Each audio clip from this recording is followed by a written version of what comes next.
Okay guys, I'm back. It turned out that my measurement from the back of the telescope to where the sunlight focal point was about 137 millimeters. So we're going to install the scope there. This is a CWO 290 MC. I've got a noise filter on the front. I think it's a UHC or something like that with the cone and everything.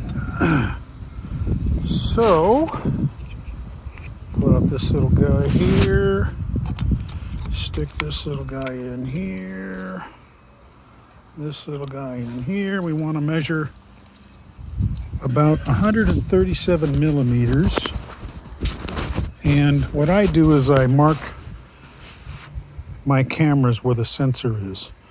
I just use a perma marker, and then it comes off. I use it all over the place on my telescope, everything, to mark so I won't forget, and it just comes off with the rubbing alcohol. Really easy. So let's see here.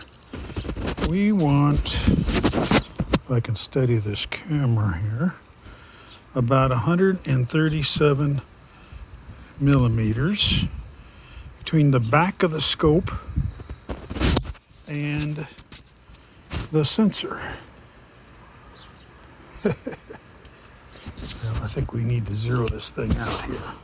This thing's going cuckoo, and it's on inches. We want it on millimeters. We want it zeroed. Okay, let's see where we're at here. Sorry I'm not as fancy as some of these other guys out there with their astronomy videos. I'm just a regular guy. 67 years old, retired. You know what? That's pretty good right there. I've got about 137. Now what this is going to do is let you get a focus on this thing without going through all the usual hassles. Usually I got to put the camera in, I start maybe all the way in or something, and then I start bringing it back and watch it on my astrophotography tool software when I finally get a focus. It takes forever to find that for me. So this is just my thing, guys. You know, maybe it's not your way of doing things.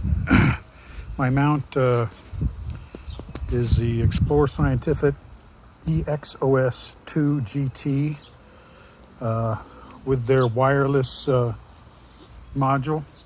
I don't use it wireless though, I use a serial port.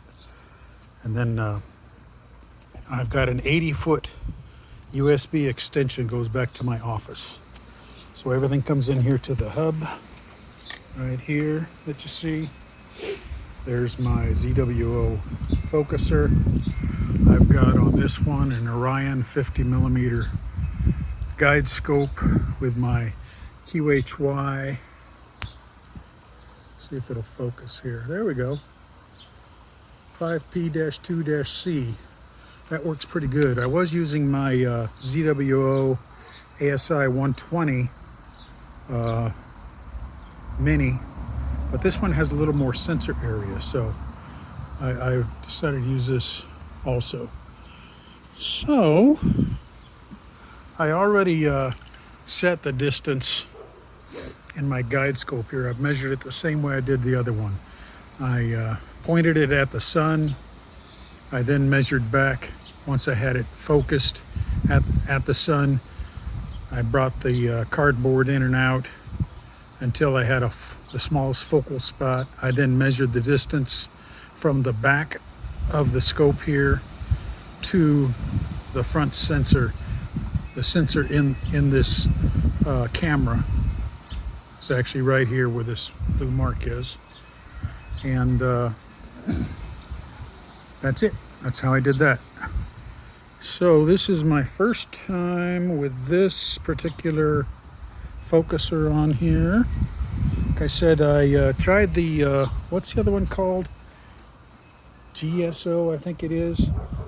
I tried everything to mount that thing to my focuser. It just wouldn't have it.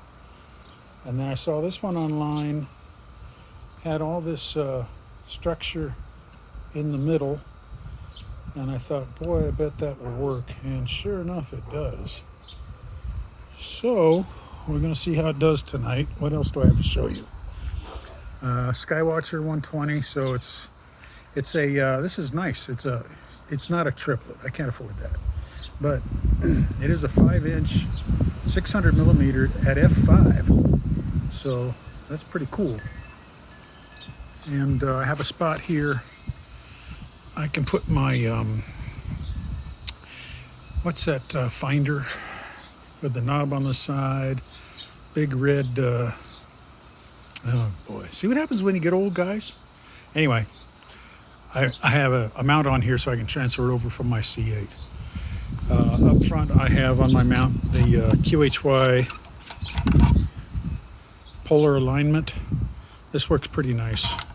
Basically what I do is I come out and I use my compass on my smartphone to line this thing up close to where Polaris is going to be, and it's usually pretty close. And then I use the QHY CCD software, the polar alignment software, and get it locked in. It takes me about 15 minutes to do that.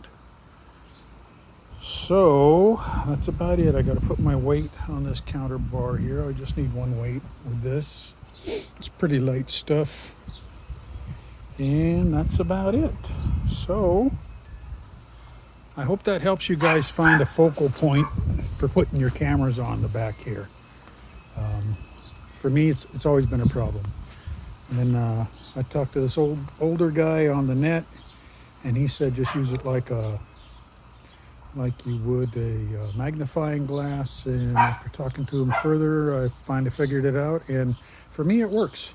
You find that focal point back here where the sun hits that paper. Bring the paper or cardboard forward or backward until it's the smallest light of sun on that thing while it's burning in your hands. Maybe you can line the cardboard with aluminum foil or something. I haven't tried that.